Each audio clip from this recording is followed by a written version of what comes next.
ದೆಹಲಿಯಲ್ಲಿ ರಾಜಕೀಯ ಚಟುವಟಿಕೆ ಗರಿಗೆದರಿದೆ. ಇವತ್ತು ಕಾಂಗ್ರೆಸ್ ಶಾಸಕರ ದಂಡೆ ದೆಹಲಿಗೆ ಹೋಗ್ತಾ ಇದೆ. ಸಚಿವರ ಜೊತೆಗೆ ಶಾಸಕರು ಕೂಡ ದೆಹಲಿಗೆ ಹೋಗ್ತಾ ಇದ್ದಾರೆ. ಸುಮಾರು 20ಕ್ಕೂ ಅಧಿಕ ಶಾಸಕರು ದೆಹಲಿ ಭೇಟಿಯನ್ನ ಮಾಡ್ತಾ ಇರೋದು ಬಹಳ ವಿಶೇಷ.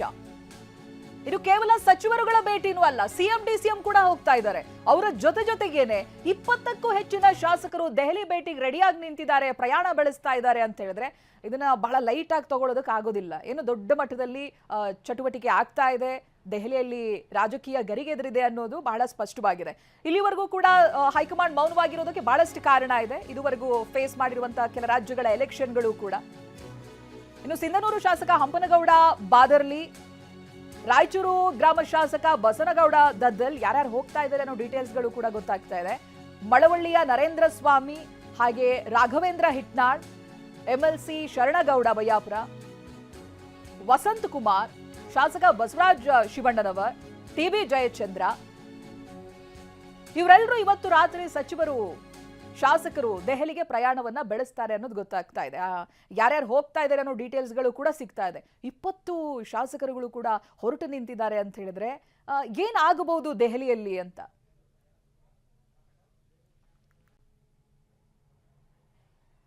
ಸಿಎಂ ಕರೆದಿರೋದು ಸಿಹಿ ಸುದ್ದಿಗೆ ಅಂತ ಗೊತ್ತಾಗಿದೆ.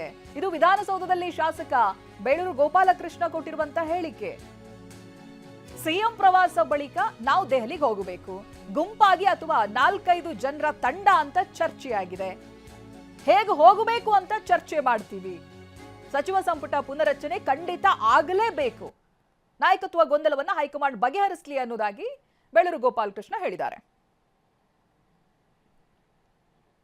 ನಿನ್ನೇನೂ ಸಹ ಮಾನ್ಯ ಮುಖ್ಯಮಂತ್ರಿಗಳು ಬಗ್ಗೆ ನಿನ್ನೆ ಏನೋ ಸುದ್ದಿ ಬಂತು, ಮುಖ್ಯಮಂತ್ರಿಗಳು ಹೈಕಮಾಂಡ್ ಕರೆದಿದ್ದಾರೆ, ಹೋಗ್ತಾರೆ ಇವತ್ತು ನಾಳೆ ಅಂತ ಹೇಳಿದ್ದಾರೆ. ಒಳ್ಳೆ ಸುದ್ದಿನೇ, ಸಿಹಿ ಸುದ್ದಿ ಅಂತ ಗೊತ್ತಾಗ್ತಾ ಇದೆ ನಮಗೆ.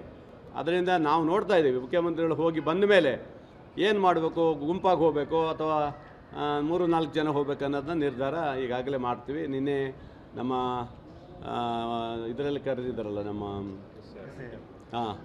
SIR ಬಗ್ಗೆ ಮತ್ತು GBA ಬಗ್ಗೆ ಕರೆದಂಥ ಸಂದರ್ಭದಲ್ಲಿ ಎಲ್ಲರೂ ಅಲ್ಲಿ ಇದ್ದೀವಿ. ಅಲ್ಲಿ ಯಾವುದೇ ನಾವು ಚರ್ಚೆ ಮಾಡಲಿಲ್ಲ. ಖಂಡಿತ ಆಗಬೇಕು, ಯಾಕಂದರೆ ಇರುವಂಥ ಭಾಳ ದಿನ ಏನಿಲ್ಲ. ಅಮ್ಮಮ್ಮದ್ರಿಂದ 18 ತಿಂಗಳು ಇರ್ಬೋದು ಅಷ್ಟೇ. ಆನಂತರ ಎಲೆಕ್ಷನ್ ಬಂದುಬಿಡುತ್ತೆ, ಆಮೇಲೆ ಮಂತ್ರಿ ತಗೊಂಡೇನು ಬಿಟ್ಟು ಏನು ಅವೆಲ್ಲ ಪರಿಸ್ಥಿತಿ ಬರುತ್ತೆ. ಅದರಿಂದ ಆದಷ್ಟು ಬೇಗ ನಮ್ಮ ನಾಯಕರು ಮಾಡ್ತಾರೆ ಅನ್ನೋದು ಭರವಸೆ ಈಗ ಇದೆ. CM ಅವರು ಇವತ್ತು ಅಥವಾ ನಾಳೆ ಹೊರಟಿದ್ದಾರೆ. ಅವ್ರು ಹೋಗಿ ಬಂದ ಮೇಲೆ ಈ ವಿಚಾರವನ್ನು ತಿಳ್ಕೊಂಡು ಆನಂತರ ನಾವೆಲ್ಲ ಟೀಮ್ಗಳು ಏನು ಗುಂಪಾಗಿ ಹೋಗಬೇಕು ಅಥವಾ 4-4 ಜನ ಹೋಗಬೇಕು ತೀರ್ಮಾನ ಮಾಡಿ ಹೊರಡ್ತೀವಿ ಅಂತ ನನಗೆ ಅನಿಸ್ತದೆ. ಅವರು ಹೇಳ್ತಾ ಇದ್ದರು ಮಾಡಲೇಬೇಕು ಅಂತ ಹೇಳ್ದಂಗೆ, ಬಹುಶಃ ನನ್ನ ಲೆಕ್ಕದಲ್ಲಿ ಅದೇ ಇರ್ಬೋದು ಅನಿಸ್ತದೆ. ಬಹುಶಃ ನಾಯಕತ್ವ ವಿಚಾರಕ್ಕೆ ಹೋಗ್ತಾ ಇದ್ದಾರೆ ಅನ್ನೋದು ಒಂದು ಚರ್ಚೆ. ಎರಡೂ ಇರಲಿ ಬಿಡಿ, ಎರಡೂ ಚರ್ಚೆ ಆಗಲಿ, ಎರಡೂ ಬರಲಿ. ನಾಯಕತ್ವದ ಬಗ್ಗೆನೂ ಇರಲಿ, ಅದೊಂದು ಚರ್ಚೆ ಆಗಬೇಕಲ್ಲ. ಒಂದು ಇರಬೇಕು ಬೇಡ ಅನ್ನೋದು ತೀರ್ಮಾನ ಆಡಬೇಕಲ್ಲ.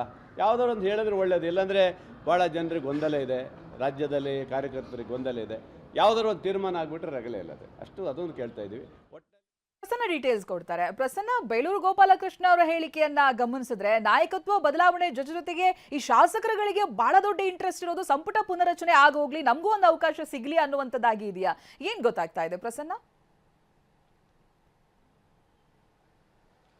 ಚೈತ್ರ, ಮುಖ್ಯಮಂತ್ರಿಗಳು ಮತ್ತು ಉಪಮುಖ್ಯಮಂತ್ರಿಗಳಿಗೆ ಇರುವಂತಹ ಲೆಕ್ಕಾಚಾರ ಬೇರೆ, ಶಾಸಕರಿಗೆ ಇರುವಂತಹ ಲೆಕ್ಕಾಚಾರ ಬೇರೆ. ಮತ್ತು ಒಂದು ಸರ್ಕಾರ ಅಂತಂದ್ರೆ ಅದು ಕೇವಲ ಮುಖ್ಯಮಂತ್ರಿ ಮತ್ತು ಉಪಮುಖ್ಯಮಂತ್ರಿಗಳ ಇಬ್ಬರ ಮೇಲೆ ನಡೆಯೋದಿಲ್ಲ. ಶಾಸಕರ ಜವಾಬ್ದಾರಿ ಕೂಡ ದೊಡ್ಡದಾಗಿರುತ್ತೆ, ಸಚಿವರ ಪಾತ್ರವೂ ಕೂಡ ಇಲ್ಲಿ ಮಹತ್ವದ್ದಾಗಿರುತ್ತೆ. ಈಗ ಈ ಬೆಳವಣಿಗೆಗಳ ದೃಷ್ಟಿಯಿಂದ ಶಾಸಕರು ಹಾಕಿಕೊಂಡಿರುವಂತಹ ಲೆಕ್ಕಾಚಾರ ನಾಯಕತ್ವ ಬದಲಾವಣೆ ಆಗ್ಲಿ ಬಿಡ್ಲಿ, ಸಚಿವ ಸಂಪುಟ ಪುನರ್ರಚನೆಗಂತೂ ಹೈಕಮಾಂಡ್ ಗ್ರೀನ್ ಸಿಗ್ನಲ್ ಕೊಡಬಹುದು ಅನ್ನುವಂತ ನಿರೀಕ್ಷೆ.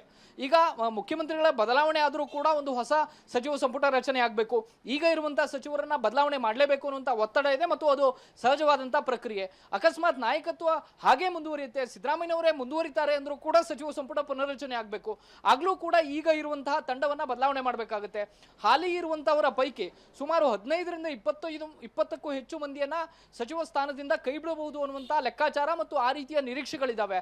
ಈಗ ಇರುವಂತಹವರ ಪೈಕಿ ಸುಮಾರು 40ಕ್ಕೂ ಹೆಚ್ಚು ಮಂದಿ ಸಚಿವ ಸ್ಥಾನದ ಮೇಲೆ ಕಣ್ಣನ್ನ ನೆಟ್ಟಿದ್ದಾರೆ. ಆ 40ರ ಪೈಕಿ 20 ಜನರಿಗಾದ್ರೂ ಅವಕಾಶ ಸಿಗ್ಬಹುದು ಅನ್ನುವಂತ ಲೆಕ್ಕಾಚಾರ ಮತ್ತು ಆಸೆ ಆಕಾಂಕ್ಷೆಗಳು ಗರಿಗೆದರಿದ್ದಾವೆ. ಈ ಎಲ್ಲ ಕಾರಣಕ್ಕೋಸ್ಕರ ಇದೀಗ ಸಚಿವರ ಜೊತೆಗೆ ಮುಖ್ಯಮಂತ್ರಿ ಉಪಮುಖ್ಯಮಂತ್ರಿಗಳ ಜೊತೆಗೆ ಶಾಸಕರು ಕೂಡ ದೆಹಲಿಗೆ ಪ್ರಯಾಣವನ್ನ ಬೆಳೆಸ್ತಾ ಇದ್ದಾರೆ. ಅಕಸ್ಮಾತ್ ನಮಗೊಂದು ಅವಕಾಶ ಸಿಗೋದಾದ್ರೆ ಸಚಿವ ಸ್ಥಾನದ ಅವಕಾಶವನ್ನ ತಾವು ಗಿಟ್ಟಿಸ್ಕೊಳ್ಬೇಕು ಅನ್ನುವಂತ ಅವರ ಪ್ರಯತ್ನಗಳು, ಅವರ ಲೆಕ್ಕಾಚಾರಗಳು ಈಗ ಮತ್ತೆ ಗರಿಗೆದರಿದ್ದಾವೆ. ಸಚಿವ ಸಂಪುಟ ಪುನರಚನೆ ಆಗಬೇಕು ಅನ್ನುವಂಥದ್ದು ಕೇವಲ ಇವತ್ತು ನಿನ್ನೆಯ ಆಗ್ರಹವಲ್ಲ. ಕಳೆದ 6 ತಿಂಗಳಿಂದಲೂ ಕೂಡ ಈ ಒಂದು ತಂಡವನ್ನು ಬದಲಾಯಿಸಿ ಹೊಸಬರಿಗೆ ಅವಕಾಶವನ್ನು ಕೊಡಿ, ಹಿರಿಯರಿಗೆ ಅವಕಾಶವನ್ನು ಕೊಡಿ ಎನ್ನುವಂಥ ಆಗ್ರಹ ಇದ್ದೇ ಇದೆ. ಈ ಒಂದು ಸೂಕ್ಷ್ಮ ಸಂದರ್ಭದಲ್ಲಿ ಈಗಾಗಲೇ ಸರ್ಕಾರ ಬಂದು 3 ವರ್ಷ ಪೂರೈಕೆಯಾಗಿದೆ.